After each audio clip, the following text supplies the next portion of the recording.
Liberty Tamil நேயர்களுக்கு வணக்கம். இன்றைய நேர்காணலில் நாம் சந்திக்க இருப்பவர் திராவிட இயக்க சிந்தனையாளர் தோழர் திரு வல்லம் பஷீர் அவர்கள். வணக்கம் தோழர். வணக்கம்.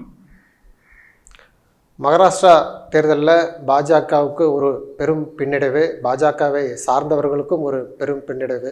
பாஜக ஆட்சியில் ஆளுநராக இருந்த சத்யபால் மாலிக் உத்தவ் தாக்கரேவை சந்திக்கிறாரு. வெற்றிக்காக நான் முழுமையாக பிரச்சாரம் செய்வேன் அப்படின்னு சொல்கிறாங்க. அது பாஜகவுக்கு ஒரு பெரிய பின்னடைவாக பார்க்கப்படுது. கூடுதலாக பாஜகவுக்குள்ளேயே பல்வேறு குழப்பங்கள், இதெல்லாம் இந்தியா கூட்டணி கட்சிகளுக்கு ஒரு சாதகமாக அமையக்கூடிய சூழல் இருக்குது அப்படின்னு சொல்கிறாங்க. இந்த மகாராஷ்டிரா தேர்தலை நீங்கள் எப்படி பார்க்குறீங்க? மகாராஷ்டிரா மாநிலத்தில் தேர்தல் கூட்டணி உடன்படிக்கையே ஒரு வடிவம் பெறாமல் இருந்த காரணத்தால் தான் இவர்கள் இப்போது ஜம்மு காஷ்மீருக்கும் ஹரியானாவுக்கும் தேர்தல் அறிவிக்கிற போது மகாராஷ்டிரா மாநிலத்துக்கு தேர்தல் அறிவிக்கவில்லை. இல்லை என்று சொன்னால் அந்த மாநிலத்துக்கும் சேர்த்தே தேர்தலை அறிவித்து சந்திப்பது என்பதுதான் தேர்தல் ஆணையத்தினுடைய திட்டம். ஆனா இங்க கூட்டணியே முடிவாகாத நேரத்துல தேர்தல் தேதி அறிவிச்சு அவசர கதியில் எந்த நடவடிக்கையும் மேற்கொள்ள முடியாது என்கிற அந்த அடிப்படையில் தான் தேர்தல் தேதியை தள்ளி வைத்தார்கள். தள்ளி வைத்ததற்கு பிறகுதான் கூடுதலான சர்ச்சைகள் கிளம்ப துவங்கியது. குறிப்பாக அஜித் பவார் தலைமையில் இயக்கிக் கொண்டிருக்கிற தேசியவாத காங்கிரஸை கடுமையான விமர்சனத்துக்கு உள்ளாக்கிறார்கள் சிவசேனாவினுடைய தொண்டர்களும் பாரதிய ஜனதா கட்சியினுடைய சட்டமன்ற உறுப்பினர்களும்.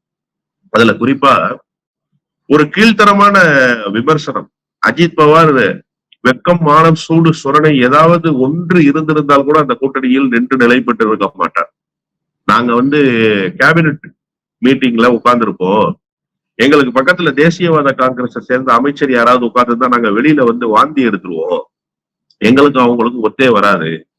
எனவே நாங்கள் இந்த அரசை கொண்டு செலுத்துவதற்காகத்தான் இருக்கிறோம், அவங்களோடு எங்களால பயணிக்கவே முடியல என்று ஒரு கடுமையான விமர்சனத்தை பாஜகவினுடைய ஒரு சட்டமன்ற உறுப்பினர் வைக்கிற அளவுக்கு மிக மோசமான நிலையில் அந்த கூட்டணி இருந்தது. எதிர்ப்புறத்துல மகா கட்பந்து பேர் வச்சாங்க. பேர் வைத்தது மட்டுமல்ல, உண்மையிலேயே ஒரு மெகா கூட்டணியை தான் உத்தவ் தாக்கரே உருவாக்கினார். அது மட்டுமல்லாமல் டெல்லியிலேயே ஒரு வாரம் தங்கி இருந்து ராகுல் காந்தி போன்ற தலைவர்களை சந்தித்து இந்தியா கூட்டணியில் அங்கம் வகிக்கிற எல்லா தலைவர்களையும் சந்தித்து ஒரு தேர்தல் வியூகத்தை வகுத்தார். குறிப்பா நாடாளுமன்ற தேர்தலுக்கு முன்பாக ஒரு முன்னோட்டமாக நடைபெற்ற ராஜஸ்தான், தெலுங்கானா போன்ற மாநிலங்களுக்கான தேர்தல்ல காங்கிரஸ் கட்சி முழு வியூகத்தையும் வகுத்து இந்தியா கூட்டணியினுடைய தலைவர்களை எல்லாம் அழைத்து சென்று இந்த தேர்தல் நடைபெற்ற மாநிலங்களில் எல்லாம் ஒரு பிரச்சாரத்தை முன்னெடுத்திருக்க வேண்டும். ஏன்னு சொன்னா மத்திய பிரதேசமும் உத்தரப்பிரதேசமும் சேருகிற பகுதிகள்ல ஏறக்குறைய 18 தொகுதிகளில் பெரும்பான்மையான வாக்குகளை சமாஜ்வாதி கட்சி பெற்றிருக்கிறது. இப்ப சமாஜ்வாதி கட்சி இந்தியா கூட்டணியில அங்கம் வகிக்கிறார்கள். சமாஜ்வாதி கட்சியினுடைய தலைவர்களையும் அழைத்து பேசி ஒரு சுமூகமான செட்டில்மெண்ட்டுக்கு வந்திருந்தாங்கன்னு சொன்னா மத்திய பிரதேசத்துல ஆட்சியை இழக்க வேண்டிய கட்டாயம் காங்கிரஸ் கட்சிக்கு எழுந்திருக்காரு. அதே நேரத்தில் இன்னும் கூடுதலான இடங்களில் தோல்வியை பாரதிய ஜனதா கட்சி தழுவுவதற்கான சூழலை ஏற்படுத்தி இருக்க முடியும். இதெல்லாம் கடந்த காலத்தில் காங்கிரஸ் கட்சி செய்ய தவறிய அணுகுமுறைகள். இதை ராகுல் காந்தியே ஒப்புக்கொண்டிருக்கிறார். அதை சரி செய்கிற விதமாக இதையெல்லாம் காங்கிரஸ் கட்சி தவற விட்டதோ அதையெல்லாம் மீண்டும் தன்னுடைய தேர்தல் யுக்திக்கு பயன்படுத்திக் கொள்கிற வகையில் உத்தவ் தாக்கரே ஒரு மெகா கூட்டணியினுடைய கூட்டணி கட்சி தலைவர்கள் கூட்டத்தை நடத்துவதற்கு தயாரானார். அதற்காக எல்லா பேச்சுவார்த்தைகளையும் நடத்தி ஒரு மிகப்பெரிய பொது கூட்டத்தை, எப்படி பாரத் நியாயா யாத்ரா என்கிற பெயரில் மணிப்பூரில் துவங்கி மகாராஷ்டிரா மாநிலத்தில் ஒரு நடைபயணத்தை நிறைவு செய்து ஒரு பொதுக்கூட்டத்தில் ராகுல் காந்தி அவர்கள் பேசினாரோ அதே போன்றதொரு யுக்தியை கையில் எடுக்க வேண்டும் என்கிற அந்த மனநிலைக்கு உத்தவ் தாக்கரே சேர்ந்தார். அதற்கான வியூகங்கள் எல்லாம் வகுக்கப்பட்டது. இப்படி இரண்டு புறத்திலும் தேர்தல் பணிகளை பார்க்கிற போது ஒரு கடுமையான சுணக்கம் இந்தியா கூட்டணிக்கு எதிராக இருக்கக்கூடிய தேசிய ஜனநாயக கூட்டணி இடத்துல இருக்கு. இந்தியா கூட்டணி 6 கால் பாய்ச்சலில் தேர்தலை சந்திப்பதற்கு தயாராகி கொண்டிருக்கிற காட்சிகள் ஒரு புறத்தில் வெளிப்படுகிறது. இப்படி இரண்டு தரப்பையும் ஒப்பிட்டு பார்க்கிற போது தேசிய ஜனநாயக கூட்டணி படுதோல்வியை தழுவுவது என்பது உறுதியாகிவிட்ட நிலையில் சத்யபால் மாலிக் இப்போது உத்தவ் தாக்கரேக்கு ஆதரவாக பிரச்சாரம் செய்வேன்னு சொல்கிறார். ஏற்கனவே சத்யபால் மாலிக் ஒரே ஒரு உண்மையை சொன்னதற்கே மோடியும் அமித்ஷாவும் தூக்கத்தை தொலைத்து விட்டு 1 மாத காலமாக அவரை என்ன செய்வது, எப்படி பழி வாங்குவது என்று திட்டம் தீட்டி சிபிஐ அனுப்பி அவருக்கு ரைடெல்லாம் நடத்துற காட்சிகளை நாம பார்த்தோம். அதுல குறிப்பா அவர் என்ன சொன்னாரு? புல்வாமா தாக்குதலில் முன்கூட்டியே அறிந்து அதை நடவடிக்கை எடுக்க வேண்டிய பாதுகாப்பு அமைச்சகமும் உள்துறை அமைச்சகமும் மெத்தனமாக இருந்தது. ஹெலிகாப்டரையும் விமானத்தையும் போர் விமானத்தையும் அனுப்புங்க, ரொம்ப கம்மியான சோல்ஜர்ஸ் தான் இருக்காங்க, அவங்க அதுல ஏறி பாதுகாப்பாக பயணிக்கட்டும் என்று சொன்னதற்கு பிறகும் அதை தர மறுத்து திட்டமிட்டு இவர்கள் கொலையுண்டு போக வேண்டும், இவர்கள் உயிரை துறக்க வேண்டும் என்கிற அந்த ரீதியில் தான் ஒன்றிய அரசு செயல்பட்டது. பின்னாளில் இந்த உண்மையெல்லாம் நான் மோடியிடத்திலே நேரடியாக சொன்ன போது கூட இதை யாரிடத்திலும் வெளியில் சொல்லிவிடாதீர்கள் என்று சொன்னாரே தவிர எந்த நடவடிக்கையும் மோடி மேற்கொள்ளவில்லைன்னு பரபரப்பான குற்றச்சாட்டை வச்சாரு. அந்த குற்றச்சாட்டை மறுக்கவே முடியாமல் 1 மாத காலம் நீண்ட யோசனைக்கு பிறகு என்ன முடிவெடுத்தார்கள்? எப்படியாவது இவருடைய குரலை முடக்க வேண்டும் என்று முடிவெடுத்து அவருக்கு சிபிஐ ரைடு விட்டாங்க. இப்ப அடுத்த சிபிஐ ரைடுக்கோ அல்லது என்போர்ஸ்மெண்ட் டைரக்டரேட் ரைடுக்கோ தயாராவாங்க. காங்கிரஸ் கட்சிக்கு ஆதரவான குரல் என்பதை தாண்டி பாஜகவுக்கு எதிரான குரல் என்பது வலுப்பெற்றுக் கொண்டே வருகிறது என்றுதான் இந்த களத்தில் இருந்து நாம் புரிந்து கொள்ள முடிகிறது. இல்லை, ஏற்கனவே அங்கு நடத்திய கருத்து கணிப்புகள் எல்லாமே இந்தியா கூட்டணிக்கு சாதகமாக தான் வந்திருக்கு. ஆனால் அந்த மகாராஷ்டிரா தேர்தலில் இப்போ மற்ற மாநிலங்களை போல் இல்லாமல் இப்போ 5 முதல்வர் வேட்பாளர்கள் வந்து கண்ணுக்கு எதிரே தெரிகிறாங்க. இப்போ இந்தியா கூட்டணி ஆகட்டும், என்டிஏ கூட்டணி ஆகட்டும், இதெல்லாம் வந்து மக்களுக்கு ஒரு குழப்பமாக இருக்கும். எப்படி இதை ஃபேஸ் பண்ணுவாங்கன்னு ஒரு கேள்வி இருக்குல்ல. 5 முதல்வர் வேட்பாளர்கள் அப்படின்னு ஒரு பார்வை வந்து எப்படி இருக்கும் மக்கள் மத்தியில்? இல்ல, இந்த குழப்பத்துக்கு காரணமே தேசிய ஜனநாயக கூட்டணி தான். நாடாளுமன்ற பொது தேர்தல் முடிந்ததற்கு பிறகு இந்த கூட்டணி ஒரு பொருந்தாத கூட்டணியாகத்தான் இருந்தது. அதுல குறிப்பாக அஜித் பவார் தனக்கு கேட்ட போர்ட்போலியோ கிடைக்கவில்லை என்கிற அதிருப்தியில் இருந்தார். அப்போதே பேசி சரி செய்திருக்க வேண்டிய பிரச்சனை இது. ஆனால் அப்போது அவர்கள் பேசி சரி செய்வதற்கு தயாராகவும் இல்லை. அதே நேரத்தில் ஏக்நாத் சிண்டே தன்னுடைய தலைமையில் தான் கூட்டணி என்று சொல்லிக் கொண்டிருந்தார். அதையும் பேசி ஒரு சுமூகமான சூழலுக்கு கொண்டு வந்திருக்க வேண்டும். அப்போதும் கொண்டு வரவில்லை. இன்னொரு படி மேலே சென்று பாரதிய ஜனதா கட்சி தலைமையில் தான் கூட்டணி என்று பாரதிய ஜனதா கட்சியினுடைய அந்த மாநிலத்தினுடைய தலைவர்கள் பேசிக் கொண்டிருந்தார்கள். சட்டமன்ற உறுப்பினர்கள், அமைச்சர்கள் பேசிக் கொண்டிருந்தார்கள். அப்போதாவது அமர்ந்து பேசி ஒரு மேலிட பார்வையாளரை அனுப்பி இந்த கூட்டணியினுடைய நிலை என்ன என்பதை கண்டறிந்து அதற்கு முழுமையான நடவடிக்கையை மேற்கொண்டிருக்க வேண்டும். இப்படி பிரச்சனைகள் எழுகிற போதெல்லாம் ஒவ்வொரு முறையும் அதை பேசி சரி செய்கிற இடத்தில் இருந்த தேசிய ஜனநாயக கூட்டணியினுடைய தலைமை அதை பேசி சரி செய்யாமல் அவர்கள் நாடாளுமன்ற தேர்தலில் பெற்ற வெற்றியே போதுமானது என்கிற அந்த மனநிலைக்கு வந்து விட்டார்கள். எப்படியாவது கொல்லைப்புற வழியாக மீண்டும் ஆட்சியை கைப்பற்றி விடலாம். நம்ம என்ன ஏக்நாத் சிண்டேவை காமிச்சாங்க சட்டமன்ற தேர்தலில் வெற்றி பெற்றோம்? இல்லையே, அவர் வேறொரு கட்சியில் போட்டியிட்டு அந்த கட்சிக்கு மூத்த தலைவராக இருந்தவர். அவர் அழைச்சிட்டு வந்து ஆட்சி அதிகாரத்தை கைப்பற்றலையா? அது மாதிரி நாளைக்கு எந்த சூழல் வந்தாலும் அதை சமாளித்துக் கொள்ளலாம். இப்போதைக்கு எந்த சமரசமும் மேற்கொள்ள வேண்டாம் என்று பாரதிய ஜனதா கட்சி முடிவெடுத்ததனுடைய விளைவுதான் இந்த நிலைமை இப்போது அங்கே உருவாகி இருக்கிறது. 5 முதலமைச்சர் வேட்பாளர் என்கிற அளவுக்கு ஒரு மோசமான சூழலுக்கு அந்த மாநிலம் தள்ளப்பட்டிருக்கிறது. இதுல ரொம்ப குறிப்பா நீங்க கவனிக்க வேண்டியது என்ன அப்படின்னு சொன்னா, எதிர்த்தரப்புல இருக்கக்கூடிய சரத்பவார் தலைமையிலான தேசியவாத காங்கிரஸோ, காங்கிரஸ் கட்சியோ அல்லது உத்தவ் தாக்கரே தலைமையிலான சிவசேனாவோ எந்த சலசலப்புக்கும் ஆட்படல. 200க்கும் மேற்பட்ட தொகுதிகளில் இந்த கூட்டணி மெகா வெற்றி பெற வேண்டும் என்பது தவிர வேற எந்த நோக்கமும் அவர்களிடத்துல இல்லை. இப்ப யார் அதிக இடத்துல போட்டியிடுறதுங்கிறதே இங்க பிரச்சனையா இருக்கு. யார் அதிகமான இடங்கள்ல, சிவசேனாவினுடைய சிண்டே தலைமையிலான அணி அதிக இடங்கள்ல போட்டியிட போதா, பாஜக அதிகமான இடங்கள்ல போட்டியிட போதா? ஏன்னா ஏற்கனவே அஜித் பவாரினுடைய தேசியவாத காங்கிரஸ் என்ன சொல்லிடுச்சு, சிவசேனாவுக்கு ஒதுக்குகிற தொகுதிகளுக்கு இணையான தொகுதிகளை எங்களை ஒதுக்கணுங்கிறாங்க. அப்ப யாருகிட்ட ஒதுக்கணும்னு கேக்குறாங்க? பாஜக கிட்ட தானே கேட்கணும். சிவசேனாவுக்கு ஒதுக்குற இடங்கள் அப்படிங்கிற பொருள் எதை சொல்லுது? பாஜகவிடம் தங்களுக்கான தொகுதியை கேட்டு பெறுவதாக. அப்போ உண்மையிலேயே ஏக்நாத் சிண்டே பலமாகத்தான் இருக்கிறார். பலமாக இருக்கிறார்னா இந்த 3 கட்சிகளில் அவர் பலமாக இருக்கிற கட்சி. நான் உத்தவ் தாக்கரேவோட பலமா இருக்கிறார்னு சொல்லல. இந்த 3 கட்சிகள்ல அவர் பலமாக இருக்கிறார். அவரும் பாஜகவும் சேர்ந்து தான் பலம். அஜித் பவார் சொற்பமான வாக்குகளைத்தான் வைத்திருக்கிறார். ஏன்னா கடந்த நாடாளுமன்ற தேர்தலிலேயே பார்த்தோம் அஜித் பவாருடைய நிலைமை என்னன்னு. ஆனா அஜித் பவார் என்ன சொல்றாரு, எனக்கு நீங்க இவருக்கு ஏக்நாத் சிண்டேவுக்கு ஒதுக்குற தொகுதியில இணையான தொகுதியை ஒதுக்கணும். மொத்தத்தில் பாஜக ஒரு குளிர்காய்கிற வேலையை இந்த அரசியலில் நிச்சயமாக செய்து கொண்டே இருக்கிறது.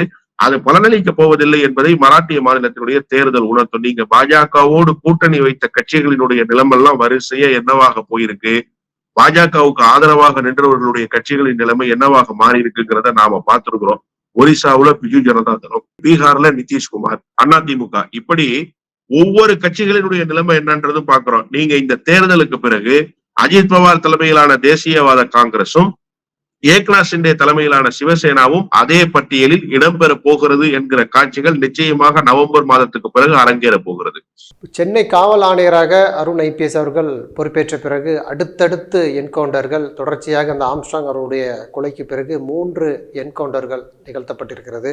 ரவுடி திருவேங்கடம், காக்காத்தோப்பு பாலாஜி, அதைத் தொடர்ந்து இப்போ சிசிங் ராஜா, தொடர்ச்சியாக என்கவுண்டர்கள் நிகழ்த்துறது. ஒரு தரப்பில் சொல்கிறாங்க இது சரியான இது, ஏன்னா கூலிப்படை வச்சு ரொம்ப கொடூரமாக கொலை செய்வர்களுக்கு இது ஒரு பாடம் அப்படின்னு சொல்லி ஒரு தரப்பில் சொல்கிறாங்க. இன்னொரு தரப்பில் இவர்களே எப்படி தண்டனை கொடுக்கலாம், அதுக்கெல்லாம் சட்டம் இருக்குது, கோர்ட் இருக்குது, அதாவது இவங்க போய் பிடிக்கிறாங்க, அவங்க தற்காப்புக்காக என்கவுண்டர் பண்ணுறாங்கன்னு சொல்லி சொல்கிறதெல்லாம் நியாயமே இல்லைன்னு இன்னொரு தரப்பு சொல்லுது. இந்த என்கவுண்டர் விஷயத்தை நீங்கள் எப்படி பார்க்குறீங்க? நான் குறிப்பாக என்கவுண்டர் போன்ற காவல்துறையே சட்டத்தை கையில் எடுக்கிற நடவடிக்கைகளுக்கு எதிராகவே நிற்கிற மனநிலை கொண்டவனாகவே இருக்கிறேன். அதுல இன்னும் எனக்கு மாறுபட்ட கருத்து இல்லை. காவல்துறைக்கு என்கவுண்டர் செய்வதற்கான அதிகாரத்தை எந்த அரசும் வழங்கக்கூடாது என்பதுதான். ஏன்னா சொராபுதீன் போலி என்கவுண்டரில் இருந்து நான் தொடர்ந்து இந்த என்கவுண்டர் குறித்த செய்திகளை தொடர்ச்சியாக பார்த்தும் பேசியும் எழுதியும் வந்திருக்கிறேன். அந்த அடிப்படையில் எனக்கு இதில் உடன்பாடே கிடையாது. இன்னும் குறிப்பாக இதில் சொல்ல வேண்டும் என்று சொன்னால், தமிழ்நாடு காவல்துறை உண்மையிலேயே சரியாகத்தான் செயல்படுகிறது என்பது அதனுடைய செயல்பாட்டின் மூலமாக உணர்ந்து கொள்ள முடிகிற செய்தி. உதாரணமாக தோழர் ஆம்ஸ்ட்ராங் அவர்களுடைய படுகொலைக்கு பிறகு ஒரு மாற்றத்தை கொண்டு வர வேண்டும். ஏற்கனவே இருந்த அதிகார நிர்வாகத்தில் ஒரு போதுமானதான நடவடிக்கைகள் மேற்கொள்ளப்படவில்லை என்கிற ஒரு அச்ச உணர்வு அந்த பிஎஸ்பி தோழர்களுக்கும் இருக்கிறது, சென்னை சுற்று வட்டாரத்தில் இருக்கக்கூடிய மக்களுக்கும் இருக்கிறது என்கிற அடிப்படையில் தான் முதலமைச்சர் உடனடியாக அதிரடி நடவடிக்கை மேற்கொண்டார். அதனுடைய விளைவுதான் ஆம்ஸ்ட்ராங் அவர்களுடைய கொலை வழக்கு அசூர வேகத்தில் ஒரு நடவடிக்கைக்கு உட்படுத்தப்பட்டது. தொடர்ச்சியாக கைது நடவடிக்கைகள் எல்லாம் மேற்கொள்ளப்பட்டது. ஆனா முதல் என்கவுண்டர் கொலை நடந்த போதே மக்கள் எல்லோரும் என்ன சொன்னார்கள்? எதையோ மறைப்பதற்கு காவல்துறை இதை செய்திருக்கிறது, யாருடைய பின்புலத்திலோ இதை இயக்கி இருக்கிறார்கள் என்று சொன்னார்கள். அது ஒரு புறத்திலே நியாயமா இல்லையா என்பது இருந்தாலும் கூட இந்த சந்தேகத்தை ஏற்படுத்தியது காவல்துறை தான் என்கிற நிலையை நாம் ஏற்கத்தான் வேண்டும். ஏனென்று சொன்னா அந்த என்கவுண்டரை நிகழ்த்தியதன் மூலமாகத்தானே இந்த சந்தேகம் இருந்தது. தொடர் கைது நடவடிக்கை மேற்கொண்ட போது காவல்துறைக்கு கிடைத்த நற்பெயர் ஒரு என்கவுண்டர் சம்பவம் நடந்ததற்கு பிறகு அவப்பெயரை ஏற்படுத்தியது. அதே நேரத்தில் இது தொடர்ச்சியாக நடைபெறுகிற போது இப்ப மக்களுக்கு எழுந்திருக்கிற சந்தேகம் இன்னும் வலுவாகுதே. இப்ப கடைசியாக படுகொலை செய்யப்பட்டிருக்கிற நபர் பிரதானமாக திட்டம் தீட்டினார் என்பது காவல்துறை தரப்பில் சொல்லப்படுகிற வாக்குமூலம். அவருக்கு தான் இதுல ஒரு பிரதான ரோல் இருந்தது, அதனாலதான் அவரை தேடி கைது செய்து சிறையில் அடைத்தார்கள். இப்ப திடீரென அவரை பிரதான ரோல் இருக்குன்னு காவல்துறை யாரை அடையாளப்படுத்தியதோ அவரை என்கவுண்டர் செய்திருப்பதன் மூலமாக இந்த வழக்கில் ஏதோ ஒரு குரல் ஒளிந்திருக்கிறது, அந்த குரல் வெளியில் வராமல் இருப்பதற்கான வேலைகளை காவல்துறை செய்கிறது என்று சொல்கிற மக்களினுடைய சந்தேகம் இன்னும் அதிகரிக்கத்தானே செய்கிறது. இதை தடுத்திருந்திருக்க வேண்டும். இது காவல்துறையினுடைய பணி. அதை காவல்துறை செய்ய தவறி இருக்கிறது. அந்த அடிப்படையில் இந்த தொடர் என்கவுண்டர்கள் சந்தேகங்களுக்கே வழிவகுக்குமே தவிர இது ஒருபோதும் காவல்துறை மீதான நம்பிக்கையை திருப்பி தருவதற்கான சாத்தியக்கூறுகளே இந்த என்கவுண்டர் மூலமாக அமையப்பெற போவதில்லை என்பதுதான் யதார்த்தமான உண்மை. இல்லை, ஆனால் இப்போ அருண் ஐபிஎஸ் அவர்கள் கொண்டு வந்ததற்கான காரணமே அதுதான். அதாவது ஒரு அதிரடி நடவடிக்கை. ஏன்னா தொடர்ச்சியாக இப்போ ஆம்ஸ்ட்ராங் அவர்கள் கொலை ஒரு பெரிய தாக்கத்தை ஏற்படுத்தி அரசை நோக்கி பல்வேறு கேள்விகள் கேட்டாங்க இல்லையா? பட்டப்பகலில் ஒரு அரசியல் கட்சி தலைவருக்கு இது போன்ற நிலை அப்படின்னு வரும்பொழுது இப்போ இந்த என்கவுண்டர் மூலமாக ஒரு நடவடிக்கை எடுத்தா, அந்த ரவுடிகள் மீதான நடவடிக்கை எடுத்தா உடனடியாக அரசு மீதான விமர்சனங்கள் சரின்னு பார்க்குறீங்களா? அது ஏற்புடையதா? இல்ல, அரசு மீதான விமர்சனம்னே இல்ல சார். அரசு துரித கதியில இயங்கி இருக்கு. காரணம், ஒவ்வொரு பிரச்சனைகள் வருகிற போதும் இந்த அரசு மிகுந்த கவனத்தோடு அந்த பிரச்சனைகளை களைய வேண்டும் என்று இயங்குகிறது. ஆனால் அதிகாரிகள் என்ன செய்கிறார்கள் கேள்விதான் இங்க பிரதானமா எழுகிறது. இது அரசு மீது குறை சுமத்துவதோ அல்லது அரசுதான் இதை மெத்தனமாக கையாண்டது என்று சொல்வதோ ஒரு அறம் சார்ந்த செய்தியாகவோ விமர்சனமாகவோ இருக்காது. ஏன்னா அரசு தான் துரித கதியில இயங்கியிருக்க. இந்த சம்பவம் நடந்து 24 மணி நேரத்துல காவல்துறையை முடக்கி விட்டார் சார் முதலமைச்சர். காவல்துறையை முதலமைச்சர் தான் கையில் வைத்திருக்கார். அவர் தான் அந்த துறைக்கு பொறுப்பு அமைச்சரும் கூட. 24 மணி நேரத்துல முடக்கி விட்டாரு. துரித கதியில நடவடிக்கை மேற்கொள்ளப்பட்டுச்சே. எவ்வளவு விசாரணைகள் வேகமாக நடந்தது என்பதை இந்த கொலையின் மூலமாக, இந்த கொலைக்கு பின்னால் இருந்த குற்றவாளிகள் யார் என்பதையும் நாம் அந்த விசாரணை போன கோணத்திலேயே பார்த்தோம். எவ்வளவு வேகம், மின்னல் வேகத்தில் நடவடிக்கைகள் மேற்கொள்ளப்பட்டது. ஆனா இந்த என்கவுண்டர் விவகாரங்கள், இந்த நடவடிக்கையெல்லாம் ஒரே நிமிடத்தில் குப்பையில் தூக்கி போட்டு விட்டன. ஏன்னா ஏற்கனவே எழுந்திருந்த சந்தேகம், அந்த சந்தேகத்தை இன்னும் வலுவடைய செய்கிற வகையில் இப்போது நடைபெற்றிருக்கிற 3வது என்கவுண்டர், நீங்கள் குறிப்பிட்டதை போல இப்படி தொடர்ச்சியாக என்கவுண்டர் நடைபெற்றுக் கொண்டே வந்தால் யார் குற்றவாளி, எதற்காக இவர்கள் எல்லாம் தண்டிக்கப்படுகிறார்கள் கேள்வி இருக்குல்ல. அரசு ஒரு நடவடிக்கையை மேற்கொள்ள சொல்லி அதிகாரிகளை, ஏன்னா அரசு போய் நேரா போய் சட்டமன்ற உறுப்பினர்களோ நாடாளுமன்ற உறுப்பினர்களோ அமைச்சர்களோ போய் கைது செய்துட்டு வர முடியாது, அவர்கள் விசாரிக்க முடியாது. அவர்களுக்கான பணியை அவர்கள் சிறப்பாக செய்து முடிக்கிறார்கள், அரசு சிறப்பாக இயங்குது. ஆனா அதிகாரிகள் இதில் சந்தேகத்துக்குரியவர்களாக மாறுகிறார்கள் என்பதுதான் இங்க இருக்கிற பிரச்சனையே. நீங்க எந்த அதிகாரியை காவல்துறை ஆணையராக நியமித்து ஒரு முழுமையான விசாரணை திறந்த புத்தகம் போல வெளிப்படைத்தன்மையோடு நடக்கும்னு சொல்லி, துரித கதியில நடக்கும்னு சொல்லி அரசு நம்பி உங்களை நியமிக்கிறோ, அந்த பொறுப்புக்கு நீங்கள் வந்ததற்கு பிறகு விசாரணையும் நீங்கள் முறையாக மேற்கொண்டீர்கள், அது இல்லை என்று மறுக்கவே முடியாது. எதற்காக இந்த என்கவுண்டர் என்கிற கேள்வி இருக்குல்ல, தொடர் என்கவுண்டர் எதற்காக, அந்த கேள்வி இருக்குல்ல, அந்த கேள்விக்கு பதில் சொல்ல வேண்டிய பொறுப்பு இப்போது காவல்துறைக்கு வந்து சேர்ந்திருக்கிறது. இனியும் ஒரு என்கவுண்டரை காவல்துறை செய்து மேலும் மேலும் இதனுடைய சந்தேகத்தை அதிகரிக்க கூடாது என்பதுதான் மக்களுடைய எதிர்பார்ப்பு. ஏன்னா முதல் என்கவுண்டர்லயே இந்த குரல் வந்துருச்சு சார். இந்த குரலுக்கு வலு சேர்க்கிற விதமாக காவல்துறை இயங்கிக் கொண்டிருக்கிறார்கள். இது அரசுக்கும் சேர்த்து அவப்பெயரை உருவாக்கும் என்பதுதான் யதார்த்தமான உண்மை. நன்றி தோழர், நிறைய நல்ல தகவல்களை நேயர்களுக்கு சொல்லியிருக்கீங்க. உங்களுடைய நேரத்துக்கு மிக்க நன்றி. நன்றி.